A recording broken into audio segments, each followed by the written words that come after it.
আসসালামু আলাইকুম। আশা করি আপনারা সবাই ভালো আছেন। আজ 29শে জুন। আমাদের ছাদ বাগানে একটি 12 মাসে আমড়া গাছ আছে। এই দেখেন, আমড়া ধরে আছে, খাওয়ার উপযুক্ত হয়ে গেছে এবং এই জায়গায় ছোট ছোট অনেক আমড়া আছে। আর দেখেন অনেকগুলি অনেক নতুন করে ফুলও আসছে এবং গাছটা কিন্তু অনেক তরতাজা।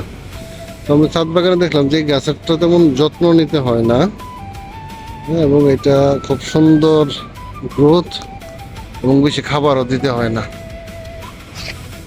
তো আপনারা আপনাদের ছাদ বাগানে এরকম 12 মাসে একটা আমড়া গাছ যদি লাগান, তাহলে আপনারা কিন্তু আপনাদের প্রয়োজনে এই আমড়া খেতে পারবেন। হ্যাঁ, এখন অফ সিজন, এখন কিন্তু তেমন আমড়া নেই বাজারে। কিন্তু আপনার কাছে যদি একটা এরকম গাছ থাকে, আপনি কিন্তু চাইলেই যে কোনো সময় একটু টক খেতে মনে চাইলেও আপনি কিন্তু এই জায়গা থেকে আমড়া নিয়ে খেতে পারবেন।